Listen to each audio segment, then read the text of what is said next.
Hey Marty, on a more serious note, I don't know if you want to talk about anything else, but how do we reconcile the fact that personal savings rate are absolute trash, inflation is super high, and we really know that the unemployment numbers are completely bullshit? Okay, hold on. How does the market?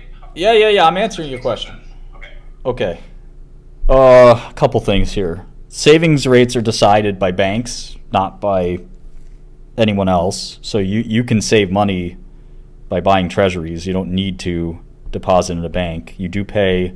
There's a bank oligopoly at the moment, so they basically all set these rates as low as they can, and there's not much you can do about it. You can buy treasury bonds instead if you want, and try to save in a brokerage account and get paid a little bit more. So I'd recommend that. So I don't think the savings rate criticism is really valid. So we'll start there. With respect to unemployment, you are suggesting that the unemployment rates are wrong? Is that right? Yeah, come on. I mean, like full unemployment is down like 600,000-700,000, and the numbers are just like completely made up. It's kind of like government numbers. It just doesn't make sense. So I disagree. There's a lot of ways to back into unemployment. So there's obviously different versions of unemployment as well. I'm trying to pull up some of the charts. Well, but hold on. What about the trucking sector? Transportation is losing. First of all, that's another thing completely different, right? We're looking at the rates in the trucking sector. They have been decimated. They're like extremely low. So it just doesn't make sense, right? So inflation is high. This feels like diesel prices are really high. Transportation rates are super low. Look, I mean, maybe you're right. I don't think so. It's possible. I just don't. I think it's unlikely. It just doesn't make sense, right? How can we have this crazy bubble, right, where everyone thinks that we're spending like an insane amount? Like look at Abercrombie, for example. Like what is that? Like 600% in 1 year. It just doesn't really correlate with reality. You're talking about the price of a stock. Yeah. Prices of stocks are. It's a different story. Yeah. Yeah, prices of stocks are obviously pretty. Unemployment's trending up a bit, and we obviously have fairly full employment in tech. That's starting. The cost of living have gone up like 25% in 3 years. I mean, So what does that have to do with employment? No, it doesn't. But yes, your purchasing power.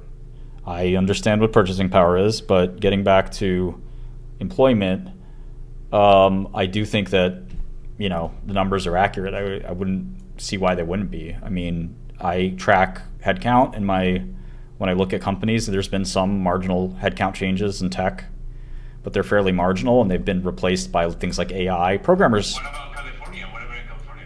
Tech jobs have taken a huge decline. I don't know. I don't think so. Still pretty competitive out there. I don't know. I don't think the numbers are fake. We'll just put it that way. All right. I think a lot of the tech jobs in California are going to Austin, Texas. Yeah, You're wrong about that. What? Yeah, exactly. I mean, I think there's also startups that absorb a lot of those jobs. Okay, AI. What's up with AI? What happens when AI replaces 50% of the jobs? I don't think it's going to replace 50% of the jobs. You sound like a perma bear, Okay. or you're trying to back into some weird vision of chaos. Dystopia? Yeah, well, I mean, no, maybe not, but it won't replace like a check people or jobs, right? The simple jobs. I mean, it's already happening. More than likely, otherwise, we're Yeah, so much. I guess. I think robotics, maybe a little bit more of a impact, but I don't think just large language models can do very much. They help people for sure, but just on programming, they're They're terrible. Yes. I mean, they're not terrible, but They're they're. bad. Jesus Christ, No, you're. they give you the wrong answer. All right, you don't want to have a dialogue. You want to have a monologue. I built the whole physics engine with Cloud Side at 3.5. You're done now. You're done now. You're talking. Yeah, exactly. He's talking too much. He only wants to put out his opinion when he obviously doesn't realize that my opinion's the right one. My opinion is what counts, not yours. Where's some of these NFT bag holders? Who wants to represent? Who wants to Who wants to represent the NFT bag holders? We got fucking girls in the lady Discord, man. Can I riff on the AI thing just real quick? Yeah. I think that sometimes people are asking the wrong question about when is 50% of the jobs going to go away, etc. I think a better question is when you look at 40 states, the largest employment of high school educated males is some form of transportation. So you don't need the Terminator, but if you get self-driving cars and self-driving forklifts in warehouses, you get lots of millions of young males with high school educations unemployed, and that's the bigger question, which is the social disruption of that than the metaphorical people at Meta being put out. Yeah, and I think we can get them jobs. You know, there's in the history of technology, there's always been more jobs created from technology than lost.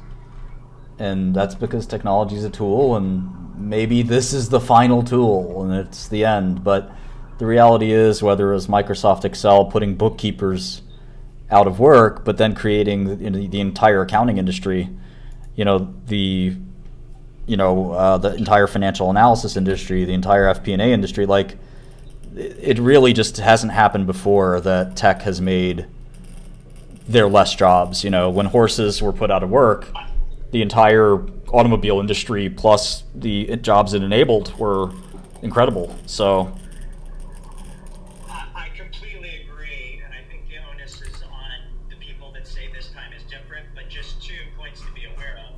One is pace of change. So how rapidly does it change, and the economy's ability to absorb that. And then number 2, a perfect example of the horse to car was like for like, meaning the people that worked in one could go work in a factory because it was relatively low skill. If a driver gets put out of work, the question of what they can go do is an open question mark. I don't disagree with you, but I think those are the fundamental questions. yeah, I think you're right. I think that one of the things that happened in our country was that farmers had this problem, and the solution was a terrible one, which is farmer subsidies. And basically the powers that be decided, well, we can't let these guys starve, and maybe we can't let these guys lose money, and farming is a big part of America, and we need to keep subsidizing it. And eventually, we started to give up on that because it was just a silly thing to do, but there's still farm subsidies. Go ahead. Drink it every day. Yeah, and I think that there's just, that kind of thing could happen where we subsidize, just basically tax whoever's making money in AI and send it to the industry that lost the most in AI, and that's, What do you think of like the outlets for farming and agriculture market? What do I know about farming and agriculture? I have no fucking idea. It's so fucking important to the economy. I say that's not my job. Maybe it's your job, but it's not mine. I don't care. I don't give a fuck. You don't think Joe Biden should be doing more? Joe Biden is our next president. I can't wait. Just FYI, we're the largest food exporter in the world. We're very efficient. We don't need any more food efficiency. If anything, we need to be taking farm subsidies away. Yeah. I've been. Why is it so expensive then right now? Someone help me figure it out. Because when you dump $6 trillion into an economy, my man, without the requisite productivity gain, it debases the currency. It's pretty time immemorial. The laws of gravity. Martin, how do we fix it? You gotta tell Trump. Good question. Pain, austerity. There and tell his dad, figure it out. Pain and austerity. That's basically the only way out. I'm sick of this shit. Yeah, everyone is. But the problem is that the powers that be wanted the easy way out. I mean, and my fear is that this is going to happen every time, because it happened with Trump, and it happened with Biden. I think it's going to happen again and again, where basically you want to look good as the president. Imagine if we didn't do that, pumping $6 trillion in the economy. Imagine the recession we would have had. It would have been like so fucking bad. Instead, we just kind of did this gigantic, sort of stimulus, and instead. What if we didn't shut down the economy? Sorry? So what if we didn't shut down the economy? What are you talking about? I'm just saying, like, if they didn't shut down the economy, they wouldn't have had to print all that money. I don't know what you're talking about. You're being incoherent. Lockdowns. He's talking about the lockdowns. Yeah, got it. We didn't shut down the economy. The economy, in fact, did fine during the lockdowns. So, yeah. Anyway, The stock market? the stock market and the economy, both. I mean, yeah, the stock market, yeah, but okay. The economy did great during COVID. I mean, it depends on the industry, right? I mean, other than the one obvious, kind of industry like the, restaurants or something like that, I think in general the economy did fine and people found ways to sort of pivot and things like that. So, restaurants found a way to, some of them at least, to stay solvent and whatnot. Were you So in jail when oil went negative? I was. That was interesting.